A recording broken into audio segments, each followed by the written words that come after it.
Hi there guys, it's Mike from MCQbushcraft here, and welcome to another video on the channel. This is episode 2 of the Q&A video, where I'm going to answer some of the questions you asked me in the first episode. And I've been out here on the coast today, just doing a bit of camping, just gathering some shellfish and doing some filming. But I thought it'd be a good opportunity, as it's a really nice location and a beautiful day, to do a Q&A episode. I've got a nice fire going just to keep me warm. It's a little bit cooler now at this time of year, finally, and the damp has let off a little bit, which is great for me and great for filming and actually going out and doing bushcraft, so it makes life a bit easier. But one of the main questions I was asked in the first episode was about me personally. It was about my background, my training, how I started learning about bushcraft, why I do bushcraft, and what I do for an occupation.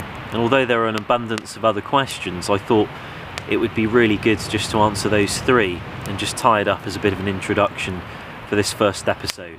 And in episode 3, I've picked a whole load of specific questions that I was asked in episode 1 to answer in the third episode, things that people have actually asked me, and I can quote people and give you some answers that you're looking for. But just as a bit of an introduction to the series, I thought I'd answer the questions about me, because they were asked so frequently, and somebody suggested it'd be a great idea to do as an introduction, which I thought it was. So how did I get into bushcraft, and why do I do it? I think why I do it is going to be a question in itself, but how I got into it, I suppose I should start when I was a kid. When I was a child, it was really just on the era before mobile phones really came into play. It wasn't really the computer game culture they have now, and I think as a result we played outside all the time. I grew up really not having a television some of the time and didn't really watch a lot of television. I think the only thing I watched on TV when I was a kid was Ren and Stimpy, which still to date remains my favourite cartoon, and I do have the box sets. It's pretty mad, and only now as an adult when you watch it you think, oh my god, how is this on at 12 o'clock midday for kids? It just wouldn't happen anymore. But I didn't watch a lot of television. I spent a huge amount of time outside with friends playing. And me and my friends still catch up these days, even ones I've grown up with, and we talk about the things we did when we were kids. We do an awful lot of stuff, and with no real training or background, we were just really interested in the outdoors, and we'd play outside all the time, as a lot of people did before all the sort of computer game culture and mobile phone culture really kicked in. It was a lot of just playing outside, and we play by the rivers, we go out camping a lot. And on the side of that, I was, from about the age of 12, probably younger, 12 is about as far back as I can remember with this sort of thing, is I was obsessed with putting together survival kits. It literally dominated a large portion of my life, making assault vests and survival kits, and putting together cooking kits and firelighting kits and survival kits, going out, making traps, reading the SAS survival guide, going out in the woods and trying various things out. It was literally a huge part of my childhood, and it was just something I was completely fascinated with. Mainly on the trapping, hunting side of things, survival, firelighting, knives, axes, saws, tools, guns, and all those sorts of things are the things that interested me as a young lad. And I think, seeing my nephews and things today, it's the sort of stuff that interests them. And I think it's just being a young lad really out in the woods playing and doing all sorts of stuff. But it really was something that never left me. And I remember my mum saying to me once, Mike, what's wrong with you? Why do you think the world's going to end? Why are you obsessed with all this? It's not, the world's not going to end. You're never going to need to use these skills. And, you should focus on something else. And she wondered why I was completely obsessed. But I always said to her, it's just an instinct, Mum. It's just an instinct. I think one day I'm going to need these skills, and I'm going to need to know how to use this stuff and how to survive, and I'm going to need to know about the environment and need to hunt and trap things and fish and do all of this sort of stuff. And I couldn't explain it. It was just something I loved doing. It was also something I couldn't not do, just like an instinctual thing. And when I look at it today, I think, well, yeah, it's my job now. I teach bushcraft for a living. I run this YouTube channel. I guess I do need it in a way, and it's something these situations are situations I choose to put myself in, and I enjoy going to other parts of the world and learning about the natural environments that are there and the cultures and the things that people have to do to live over there. But really, going back to when I was a kid, I just had a bit of a fascination with natural items as well. I remember being a member of lots of different insect clubs and butterfly clubs, and going out with groups, and we'd collect insects and ID them, collecting bones. I remember one summer me and my friend fished out almost an entire cow out of a river, just the bones of course, and tried to reassemble it with wires. We'd find animals, we'd dissect them, try and learn about them. We'd go out and fish and we'd cook. So it was really just about the natural world was just an obsession for me, and living and surviving within it. And I never read any Ray Mears books as a kid or watched any TV about this sort of stuff. It was just really getting out there and doing it.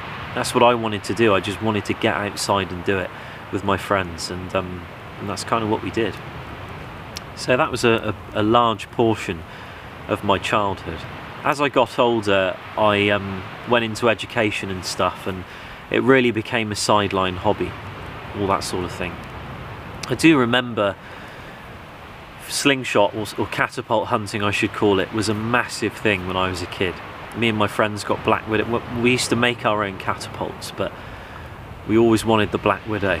Everybody wanted the Black Widow back then, and I remember getting the Black Widow, and I had loads of lead at home from work that was done on the house, and just there were a lot of derelict buildings when I was a kid around where I lived. There aren't so many now. I remember an entire milking parlour was derelict, and we used to go there and go after the wood pigeons and the rabbits and the hares, and sometimes pheasants as well, when they took roost on top of, you know, trees and things, or perched themselves high up. They were easy targets. And you know, slingshot or catapult hunting was a huge deal back then. So that's been with me from a young age, and I've always seen it as such a sound method of just this compact tool. And if you know how to use it in the right hands, it really is the wrong tool if you're a wood pigeon or a rabbit or something like that. And it's still something I practice now, just not as much because I have firearms. They're far more humane, and for me, seeing animals suffer isn't something I really enjoy anymore. Not that I enjoyed it. It's really the wrong thing to say. What I mean is when I was a kid, you could sort of tolerate it more because it was on the whole survival guideline, and the catapult was all you had. But now I have a shotgun. I can use rifles and air rifles. I really don't like seeing things suffer. Not that I ever did, but it's just that I know I can use the catapult and hunt with it. I know I can trap, but legally, and there are various guidelines, it's all, you know, I'm not a child anymore. That's what I'm trying to say. I'm not a child anymore, and you know, I choose to take a sounder approach. But as I got older, I went into education, and I was always very arty and creative as a kid.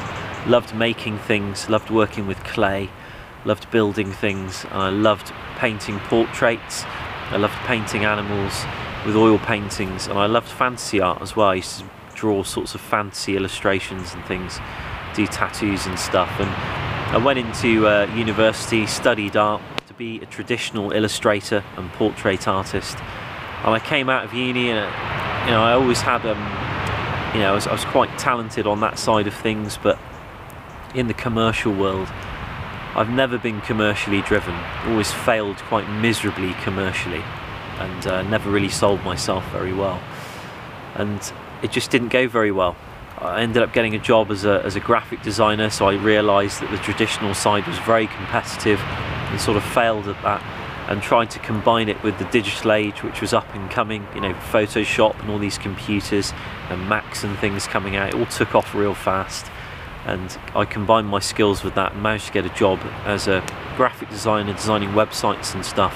And that's probably where you connect the dots, and you can see my channel. I do all the graphics on it and all the website stuff, and that's really, you know, it's a useful skill. So in a respect, I'm glad I have those skills, because it's allowed me to create the image I've wanted today with the channel and everything. But not the ideal path for me, because I realised it wasn't something I wanted to do.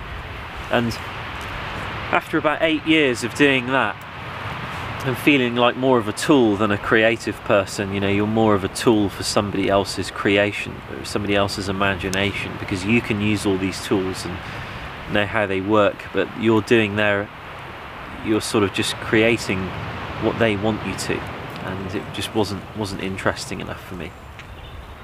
So So I thought I want to teach bushcraft skills. I want to get into the outdoor world. I want to teach kids. I want to work with people. I want to teach wilderness living skills. Had no experience apart from all the stuff I've done throughout the years on the sideline as a hobby, but no experience in the terms of actual employment. So I thought, what do I do? So I created a YouTube channel. I basically sat down one day, I went out with my, did some planning, went out with my camera and created a YouTube channel. And I thought, this is going to be my CV. This YouTube channel will be my CV. And it ended up being my CV. And 5 years on, it's a really successful channel. It's got a good audience. I have real high standards with my channel, as I do on everything in life. And I only put out the best quality videos I can. Worked really hard at the channel. The channel's become like a full-time job. It literally takes, take where I am now. I've driven about 3 hours to get here. It's cost me a lot of money. A huge amount of planning's involved. I'm out here, literally living out here for out the back of my truck for maybe 5 or 6 days, really just for the purpose of being in an environment where I can get good quality films done, because a lot of the films need to warrant their environment. There's no good me being in my back garden doing a video about shellfish that I've bought from the shop. I need to be in the environment. I need to practice the skill as well. It needs to be authentic. So I put a huge amount of work into my channel, and for those of you who follow the channel, I know you appreciate that, and I'm really grateful for the audience I have. I'm really grateful, and hopefully the videos I do,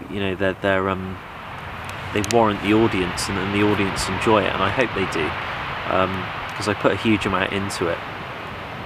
So the channel 5 years on has really become a platform for me to win a lot of work. I've had a huge amount of contacts from people all over the world saying, come here, come there, I'll offer you work, do this. And those opportunities I've taken, and in the future hopefully you'll see videos like that on the channel where I'm in other parts of the world and doing other sorts of things and meeting people, meeting subscribers. And I imagine that's all on the cards, but it's taken time to get to that point, and it's really only now started to happen. But hard work pays off, and that's the key really. If you love what you do, like I do, then you'll put the work in and it will pay off. But really, the channel has become a platform. I've won a lot of work through it. I've met people, I've got work in the bushcraft world. I teach bushcraft for a living, so alongside the channel where I earn a little bit of money, the money from the channel really just pays for the channel in a respect, which is great, or else I wouldn't be able to do the things I could do with it. But on the sideline I teach bushcraft, and I teach bushcraft for a variety of different schools and companies. I work for a company in the Forest of Dean called Forest Bushcraft. I met Mark Austin sleeping in a primitive shelter on the River Wye, and he came over and spoke to me, and then I told him about the channel, and I met up with him and he gave me a job. I did have to volunteer with him for about 8 to 12 months, so I was already working 5 days a week, and I had to volunteer at least one weekend a week to teach bushcraft, and I wasn't being paid at the time. That was really hard work, just the sheer hours, getting up at 5:30 in the morning, travelling and running these courses and just doing all the grafting work. But it paid off, because I run courses for him now and I get paid for it, and they give me work, so that's money in the pocket, that's working, that's what it's all about. I also work for Gloucestershire Wildlife Trust.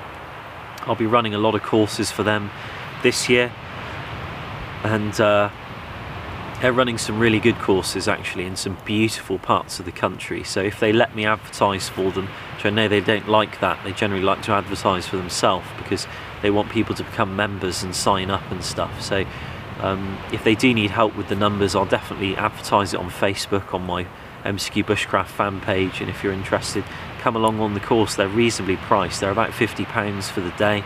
I think you might even do some camping ones as well in some really stunning locations, and we'll really be focusing on bushcraft skills from a point of view of history as well, like real primitive living stuff, so it should be quite good. But I also work for a company called Trek Teepee in the Lake District up north, and I don't do a huge amount of courses for them because it's a lot of travelling. It's a 6 to 8 hour drive for me in my truck, which doesn't go very quick.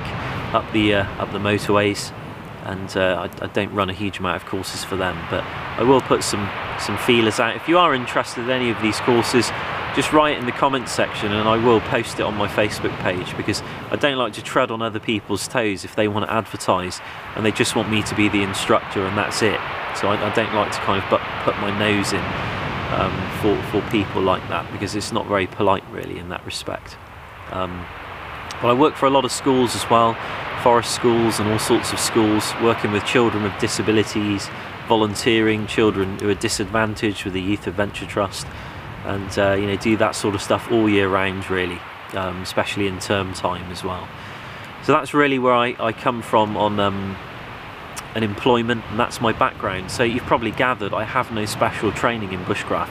I have no qualifications in bushcraft, there are none. You can go out and waste money on qualifications, but really it's all in the experience. It's all in the experience and selling yourself and just putting yourself out there. If you want to be an instructor,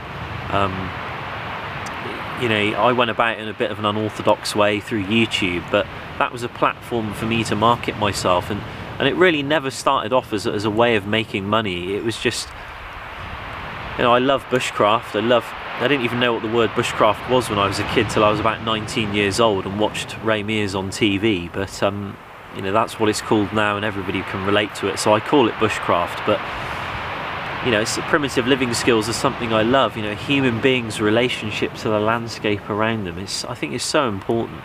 And that brings me on to really my next question. The next question I was asked was why I do bushcraft. Well, the final question, why I do bushcraft.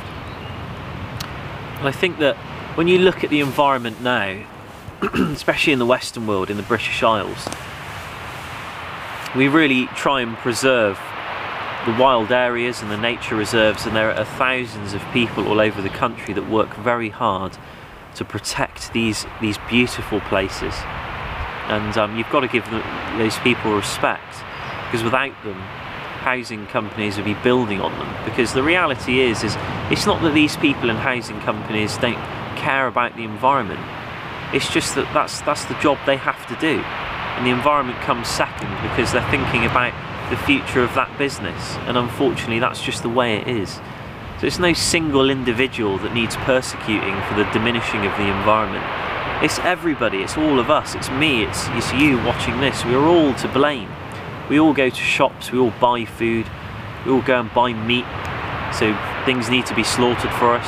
We buy milk, so cows need to be milked. We buy tyres for our car, so tyres need to be made and shipped over here. Supply and demand. That's it, that's all there is to it. Supply and demand. And that's why the wildlife and the natural world is diminished, because of supply and demand. Because we want stuff in the Western world. We're a consumer society, you know, so things need to be made for us. And if there was a balance, it would be great, but unfortunately that balance is tipped a while ago. And unfortunately, you know, you just have to look along this beach. Plastic as far as the eye can see. I don't show it in my videos because I don't like to show it. Maybe I'll do a video just about the plastic on the beach one day. But you know, for me, I like to show the natural environment, and you know, and I sort of see the plastic in the background, and I think, oh, that's a shame. But there are beautiful places like this that are really remote that you can come to, and you can make the effort and go and visit these places and respect them, look after them, and you know, enjoy them. And if more people did that, I think if more people did that, it would be great, but unfortunately they don't. So I think the environment comes second, and based on that,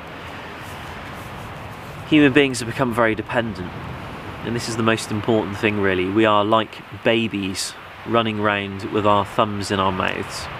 Not all of us, but a lot of us are. We all are to a degree. Even I am to a degree. You know, you may not like to admit it, but it's the truth. We are all dependent to a degree. We depend on things like heating, a roof over our head, all sorts of things, entertainment, healthcare, education, da-da-da-da-da. You know, a lot of that is based off the side of the world we live in today, but we're very dependent on a lot of resources like food and water and clothing and warmth, and we have no idea how to get them. If the supermarkets had no food in tomorrow, people would run riot. They really would. They would run riot. People would starve, and eventually we'd probably be eating each other like they did in Ukraine. People they'll be foraging, and there's a bit of food around, but really you need it in vast quantity, and there are just too many of us. So for me, bushcraft is like independence. It's like a gateway to independence. It's to cut that away, that hand that feeds you, and say, I don't need to go to the supermarket. I don't need to buy fish. I don't need meat. I don't need greens. There are greens right here. This is something you can eat. And it's perfectly edible. And it's delicious. And it's in front of me here. It grows everywhere, along with loads of other stuff. Along with fish, along with edibles on the beach, forageable shellfish. Pigeons are flying everywhere. There are rabbits, there are bigger animals like boar and deer that you can hunt. And if you can't hunt and you can't fish, you can always source this stuff from local people. Much better way to go. It really is. But for me, bushcraft's like a method of independence, really. And I think that's what I had in me as a young kid, when I was 12 years old. I thought,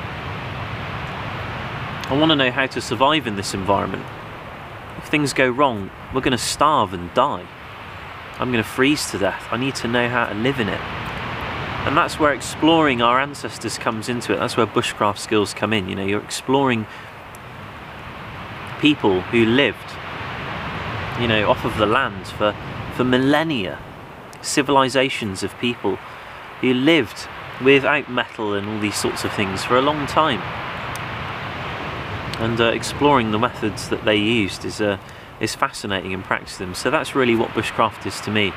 It's a gateway to independence, and it's a long road, and it's a road I've barely walked, in all honesty. There's a long way to go if you want to learn bushcraft skills. But that's really it for me. So that's where I stand as an individual. Those are my beliefs. That's my history as a child, and a little bit about my education. I won't go into too much about it. And obviously my views on bushcraft, what I do for employment. I believe very strongly about it, and I try to be positive in my thinking about it as well. It's easy to sit back and look at the world and go, what a horrible place. But you really need to turn around and look at the beauty of it as well, and just get out there. If you're sitting in one day and it's raining, think, I don't care about the rain. I'm going to put my waterproofs on, and I'm going to get out there, and I'm going to see what life's like in the rain, out in the woods or out in the wilderness, or whatever kind of environment you live in. Whatever environment you live in, you've got to make it work for you, and you've got to find resources within it and look at primitive peoples that lived in it and what they did. And that's your gateway to independence. That's your ticket out of the dependent world of the modern human being. But I hope you enjoyed that first episode, or second episode of the Q&A, about me personally, a little bit about myself. There's obviously a lot I've missed out, and a lot more stories to tell, but there's only so much I can say on video, and this has gone on for long enough, really. I suppose it's been a long episode. But I've picked, I should say, hang fire on asking me questions on this episode, episode 2. I've answered questions from the first episode on episode 3, so keep your eyes peeled for episode 3, and I've picked a whole range of questions that you guys have asked me, and I will answer them specifically. So thanks for asking me that question. I hope it sufficed in terms of an answer. And as you can see, I have no special training or education in bushcraft or wilderness living skills. I'm completely self-taught, and it's really just the passion for it that drives me, and that's really it. So anyone can do it. It's not difficult stuff. It's all just really easy stuff. So thanks again for watching, guys. I'll see you very soon in another episode. So take care.